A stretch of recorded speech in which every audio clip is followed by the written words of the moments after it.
PCC chief Govind Singh Dotasra इस वक्त press conference कर रहे हैं, आइए सीधे चलते हैं कि किस प्रकार से हिंदुस्तान में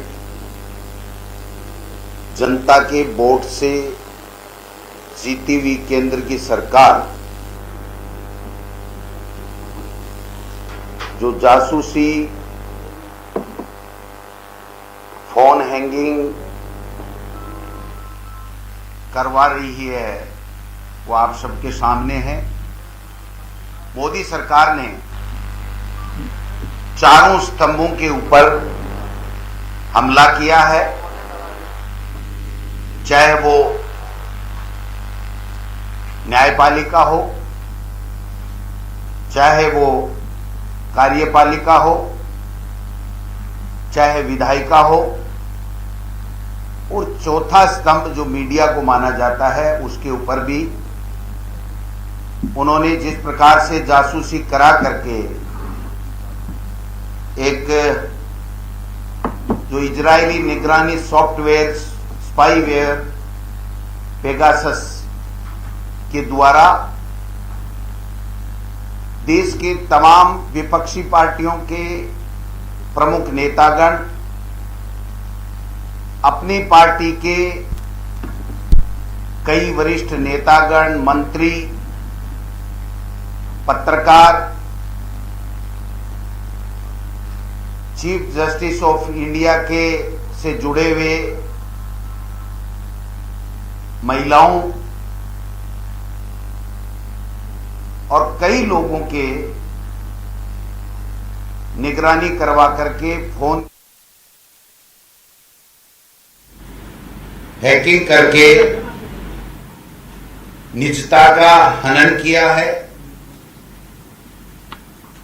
राष्ट्रद्रोह किया है, संविधान के प्रति अपनी ली गई शपथ का दुरुपयोग किया गया है, उसका उल्लंघन किया गया है। सुरक्षा एजेंसियां जो हमारे देश की सीमाओं को सुरक्षित रखती हैं, उन तक को नहीं बख्शा गया है। मैं समझता हूं इस प्रकार का षड्यंत्र प्रधानमंत्री नरेंद्र मोदी जी, देश के गृह मंत्री अमित शाह जी, उनके नेतृत्व में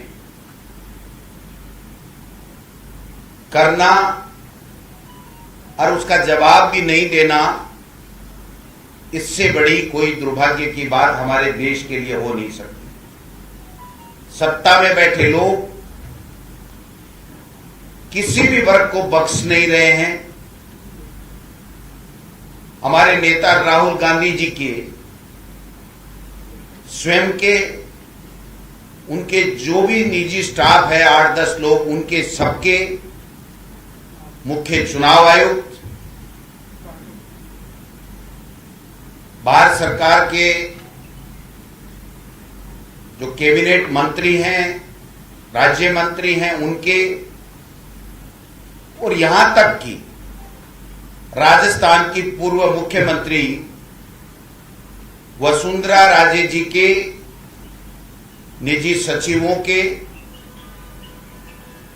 और आश्चर्य तब हुआ जब स्मृति ईरानी जी के भी ओएसडी आदि के फोनों के माध्यम से निगरानी की गई और उनकी निजता का हनन किया गया, उनके ऊपर निगरानी रखी गई। पूरी दुनिया में तहलका मचा हुआ है। आईटी मंत्री ये कह रहे हैं कि नहीं, इस तरह की कोई बात नहीं हुई है, जबकि रविशंकर प्रसाद जी ये कह रहे हैं कि यहां के लोगों के उस इजरायली कंपनी के जो निगरानी करती है उसके पास नंबर होना जासूसी का प्रमाण नहीं है। यहां के भारत के आईटी मंत्री ये कह रहे हैं कि ऐसा कुछ भी नहीं हुआ है, ये सब असत्य है, जबकि लोकसभा में 2019 में अगस्त सितंबर में एक क्वेश्चन के माध्यम से ये बताया गया है। जब मामला उठाया गया तो उन्होंने कहा, हां हमें जानकारी प्राप्त हुई है,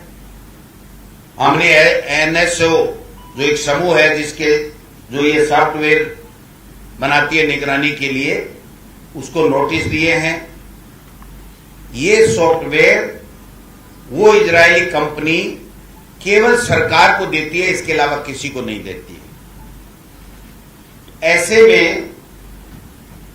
तमाम लोगों की निगरानी, उनकी निजता का हनन, मुख्य चुनाव आयुक्त को भी नहीं छोड़ा गया, सुप्रीम कोर्ट को भी नहीं छोड़ा गया, अपनी सरकार के मंत्रियों को नहीं छोड़ा गया, अपनी सरकार के पूर्व मुख्यमंत्रियों को नहीं छोड़ा गया, अपनी कैबिनेट में अब तक भी बने हुए लोगों को नहीं छोड़ा गया, प्रमुख विपक्षी दलों के लोगों को नहीं छोड़ा गया। मेरा सीधा सा सवाल है कि जब ये कंपनी केवल सरकार को सॉफ्टवेयर देती है या ये सेवाएं देती है, तो ये इस सवाल से बच नहीं सकते हैं, जवाब उनको देना पड़ेगा। और हम मांग करते हैं कि सुप्रीम कोर्ट के माध्यम से इसकी जांच कराई जाए। अमित शाह जी को, जो देश के गृह मंत्री हैं, उनको तुरंत प्रभाव से इस्तीफा देना चाहिए, उनका इस्तीफा लिया जाए। और मैं तो ये कह रहा हूं कि देश के प्रधानमंत्री को, क्योंकि उनके बगैर गृह मंत्री की कोई हैसियत नहीं, कोई औकात नहीं है, कोई हिम्मत नहीं है कि इतना बड़ा दुस्साहस कर सके। उनको भी अपने आप को पाक साफ करने के लिए सुप्रीम कोर्ट से जांच की कमेटी के लिए कहना चाहिए कि हां, मेरी भी जांच की जाए। ये बहुत ही संवेदनशील विषय है। देश की एकता, देश की सुरक्षा खतरे में है। किस तरीके से ये लोग शासन कर रहे हैं, इसकी वानगी पूरे देश और दुनिया में आ चुकी है। इसलिए अखिल भारतीय कांग्रेस कमेटी ने ये तय किया है और हम प्रदेश कांग्रेस कमेटी की तरफ से 22 तारीख को महामहिम राज्यपाल का घेराव करने का कार्यक्रम रखेंगे। और हम जब तक इस पूरी साजिश से पर्दा नहीं उठ जाए, इसमें जो दोषी सरकार में बैठे प्रमुख देश के प्रधानमंत्री और देश के गृह मंत्री, जब तक पाक एंड साफ अपने आप को नहीं साबित कर दें, तब तक इनके ऊपर गंभीर आरोप हैं। और जो पार्टी, जो मोदी सरकार अपने आप को राष्ट्रवादी, अपने आप को देश प्रेमी, अपने आप को देश की रखवाली चौकीदार कहने वाले लोग, ये स्वयं ही अगर देश की निजता का हनन करने लग गए, लोगों की निजता का हनन करने लग गए, लोकसभा से पहले कहां कौन क्या टूर प्रोग्राम बना रहा है, कौन किससे बात कर रहा है, और जिस प्रकार से लगता है कि अब तो समय आ गया है कि हर बिंदु के ऊपर देश के लोगों को शक होने लग गया है। और मैं समझता हूं प्रत्येक देश के लोगों के मन में यह आशंका हो गई है कि हम लोग कोई सुरक्षित भी नहीं है, हमारी निजता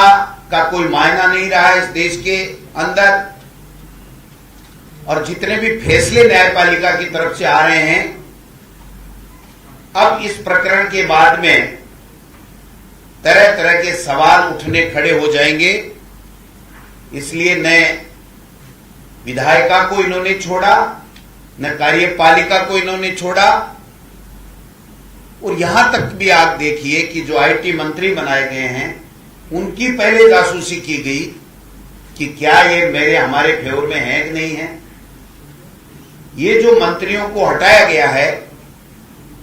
इन मंत्रियों के हटाने के पीछे सच भी सामने आना चाहिए। इससे लगता है कि ये जो मंत्री हटाए गए हैं, ये मोदी और अमित शाह की तानाशाही प्रवृत्ति से एक लोकतांत्रिक रूप से चलाई जा रही सरकार के इस रवैये से बेहद नाखुश थे और इन्होंने जो जासूसी कराई उसके आधार के ऊपर ये फैसले लिए गए हैं। मैं समझता हूं कि सुप्रीम कोर्ट से जांच होनी चाहिए, हमारी पार्टी का स्टैंड है, और अमित शाह जी का इस्तीफा होना चाहिए। अब ये बात साफ और स्पष्ट हो गई है राजस्थान में भी कि जब पूर्व मुख्यमंत्री वसुंधरा राजे जी के फोन जब इस तरीके से टेपिंग किए जा रहे हैं, तो जो चर्चाएं आम बाजार में हैं कि दूध में से जैसे मक्खी को निकाल के फेंक दिया मोदी जी और अमित शाह ने वसुंधरा राजे जी को, ये बात प्रमाणित हो चुकी है। अपनी स्वयं की मुख्यमंत्री रही, 2 बार केंद्र में मंत्री रही, आज विजय राजे सिंधिया जिन्होंने पार्टी की बीजेपी की स्थापना से लेकर के और अपने पूरे जीवन में मेहनत की पार्टी को खड़ा करने के लिए, उन लोगों के भी अगर ये फोन टेप करके इस प्रकार की साजिश कर रहे हैं, निजता का हनन कर रहे हैं, तो इससे बड़ा दुर्भाग्य कोई हो नहीं सकता है। पूरी तरीके से प्रमाणित है, सारे वो डॉक्यूमेंट हैं जो ये प्रमाणित करते हैं कि ये जितने भी फोन टेपिंग किए गए हैं, इनमें सब में अमित शाह जी और मोदी जी पूरी तरीके से संलिप्त हैं। और जब देश का प्रधानमंत्री और गृह मंत्री इस तरह की असंवैधानिक, राष्ट्र विरोधी, अपनी प्रधानमंत्री और कैबिनेट मंत्री के रूप में ली गई शपथ विरोधी कार्य कर सकते हैं और सुप्रीम कोर्ट तक को इस निगरानी के दायरे में लेकर के उनकी निजता का हनन करके, उनके ऊपर दबाव डाल करके और अपने मनमाफिक फैसले कराने का षड्यंत्र अगर कर सकते हैं, तो फिर देश में बचा क्या है? इन लोगों का पूरा चाल, चरित्र और चेहरा और बेईमानी पूरे देश के सामने आ चुकी है। महंगाई के मुद्दे पे जिस प्रकार से इन्होंने पूरे देश को परेशान कर रखा है, किसानों को जिस प्रकार से काले कानून ला करके परेशान कर रखा है, बेरोजगारों को रोजगार नहीं दे रहे हैं, चुनी हुई सरकारों को गिराने का षड्यंत्र कर रहे हैं, भ्रष्टाचार के आकंठ में डूबे हुए हैं और विपक्ष को एक तरीके से समाप्त करने के लिए इस प्रकार का कुषड्यंत्र, कुचक्र जब चलाया जाए और अपने ही लोगों को जब सरकार शिकार बनाने लगे, जब बाढ़ खेत को खाए, तो फिर बचता क्या? मैं समझता हूं कि आज समय आ गया है जब ऐसे लोगों के, राष्ट्र विरोधी लोगों के, ऐसे तानाशाह प्रवृत्ति के लोगों के, ऐसे अलोकतांत्रिक लोगों के खिलाफ में पूरे देश में जो विरोध का माहौल है, जो उनके खिलाफ आक्रोश का माहौल है, उसको समझ करके इनको अमित शाह जी का इस्तीफा तुरंत लेकर के प्रधानमंत्री जी को भी अपने आप को जांच के दायरे में शामिल करना चाहिए। सर, इसके जरिए न्यायपालिका से लेकर चुनाव आयोग या इलेक्शन बहुत सारे निर्णय प्रभावित करने की कोशिश की गई। देखिए, बिल्कुल अब हर तरीके से शक होने लग गया। आप देखिए, जो चीफ जस्टिस थे, उनके ऊपर जिस महिला ने आरोप लगाए, उस महिला का फोन टेप कराना या उसकी निजता का हनन करना, वो क्या कर रही है, किस तरीके से किससे बात कर रही है, क्या क्या हुआ है, ये सारी चीजें ये साबित करते हैं कि कहीं न कहीं दाल में काला है। ये चीजें टेप की गई है तो ईवीएम को हैक करना तो मामूली बात हो गई। बिल्कुल कोई चीज नहीं। जब मुख्य चुनाव आयुक्त का फोन टेप हो सकता है, जब चीफ जस्टिस भारत सरकार, भारत के चीफ जस्टिस के से जुड़े हुए लोगों के फोन टेप हो सकते हैं, जब अपने स्वयं के बहुत ही नियर एंड डियर मंत्रियों के स्मृति ईरानी जी के फोन टेप हो सकते हैं, जब वसुंधरा जी 2 बार मुख्यमंत्री रही, केंद्र में मंत्री रही, उनके फोन टेप हो सकते हैं, तो फिर बाकी क्या बचा है? सर 22 तारीख को राजभवन घेराव का जो कार्यक्रम रखा गया है उसमें किस तरीके से घेराव किया जाएगा, किन किन नेताओं को शामिल करेंगे? देखिए, इस पूरे प्रकरण को लेकर के पूरी दुनिया में केंद्र सरकार की थू-थू हुई है। फिलहाल इतना ही, नमस्कार।